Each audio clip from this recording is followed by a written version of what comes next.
So the morning of January 1st, 2021, the first video of 2021. And what better day to look at the most popular dog breeds of 2020, and we will only discuss the top 3 because that is universal for most regions and countries. So number 1 is not a dog breed, it's mixed breeds, but they are referred to as a dog breed in this case because they cannot say what it is, and then they say it's just mixed, we call it a breed.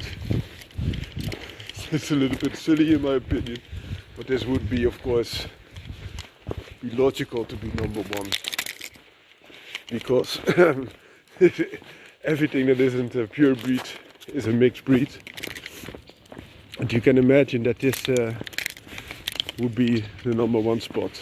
However, I must say that lately there are some additional trends occurring. So people are a little bit fed up by their unhealthy dogs, and they try to counter this by also deliberately creating mixed breeds. So in the past they would rather keep their dogs pure, but now they want to mix them up if possible.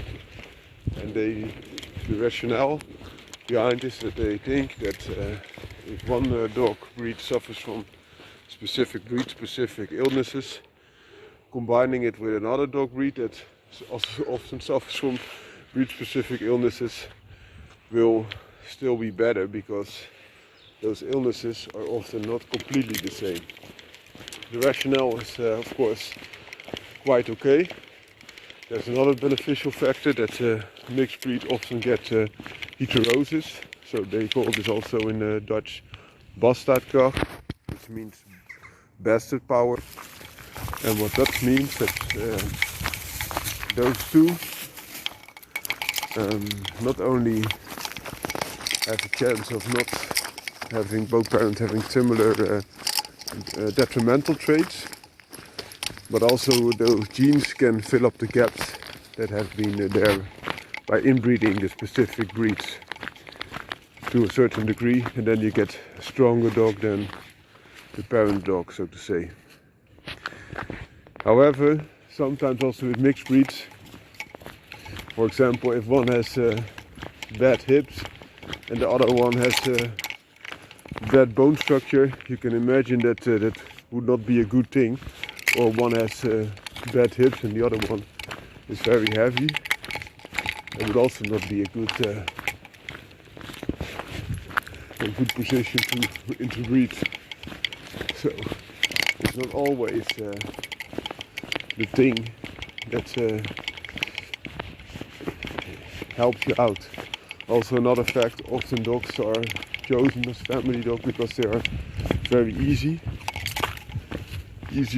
going, but what happens if you breed it with another dog and the result is not that easy? Because also heterosis often occurs in their character, giving them more the wild character that is often a lot more temperamentful.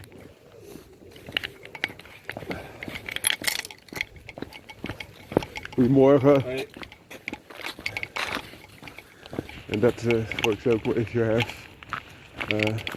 the easygoingness of the current pet Labrador retriever, and you combine it, for example, with that of a Malinois, which is a lot healthier breed, working Malinois, but you would get a completely different type of dog. And of course, character could be a lot milder than a pure Malinois, but also sometimes, for example, 2 dogs, they're quite mild in their manners, like a Rottweiler and the German Shepherd, which are quite mild at this time, not as they were before. But if you interbreed them, you get a dog with a very headstrong, dominant attitude.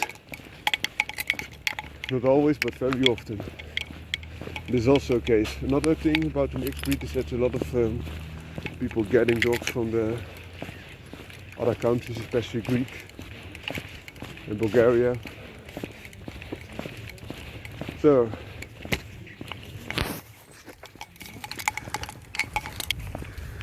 And this means that they import dogs from asylums,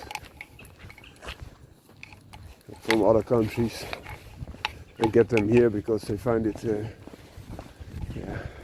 heartbreaking that they are there in a dire condition, a little bit like the asylum seekers. But these are dog types, but this also gets a lot of mixed breeds in, because most of those dogs are not registered, and also the thing is that they are interbred a lot more, so that increases this trend as well. Number 2 on the list is the easygoing dog I referred to in the past. So if you want to have a big dog but easy on the household, the default choice was once the golden retriever, but has now been passed down to the Labrador retriever, which was easier with shorter hairs, less mud and other things that could go in, easier to dry after a rainy walk, etc.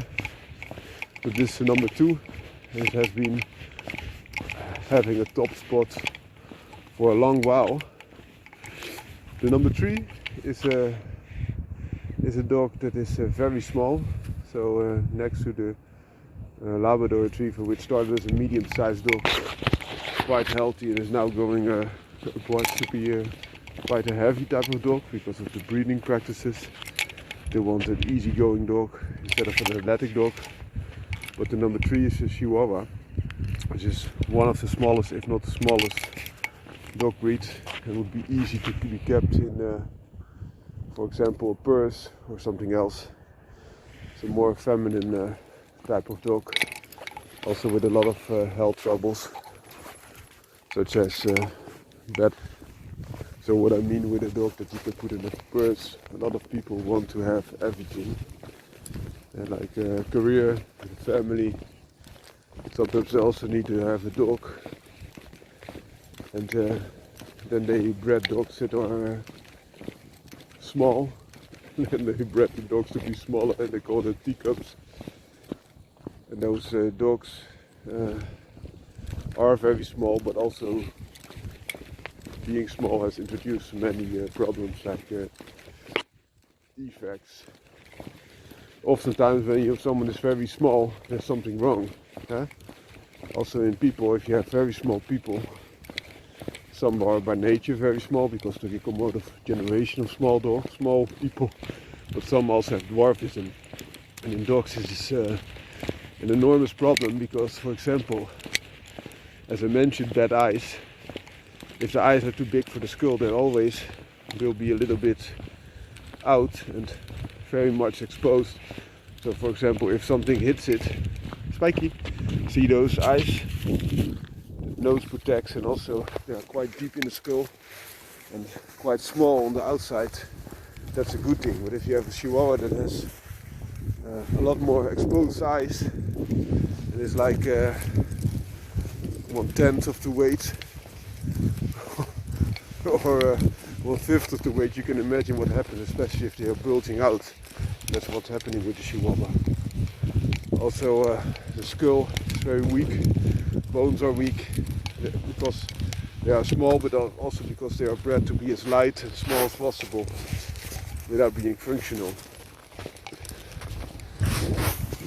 So this is a thing that I don't like. Chihuahuas can serve their place. You can have a very small dog with a very small appetite. It can be handy to be taken everywhere easily. I get it. Also you get a dog that can still alert you if something is amiss. Most Chihuahuas are hyper alert, so that could be a good thing but also a bad thing. It could drive you crazy. And also a lot of Chihuahuas, because they are so small and cute, they get away with a bad temper and they are not addressed properly and teach how they should act. And also the ancestors are not teach how they should act, so they are quite antisocial oftentimes. That could be a trick as well to settle with. The Labrador, the number 2, just to finish things up, you also have some types, especially the American type, that are quite agile still, quite athletic as well. And out of this, these types, I would go with that, or a mixed breed that's healthy and is not from two bad breeds, so to say. But if I would get a mixed breed, I would prefer an F1. So the first generation, for example, a cross between terriers is often quite okay, because terriers are still quite working capabilities. And some Bull and Terrier blood is also a good start with a mix. Or Malinois with Bull and Terrier blood, or for example Whippet or Greyhound with Bull and Terrier blood. They are quite functional mixes that are still also being used, being for protection or especially hunt. But I would steer away from many another cross. So I hope you liked this first video of 2021 and have a great day. Bye bye.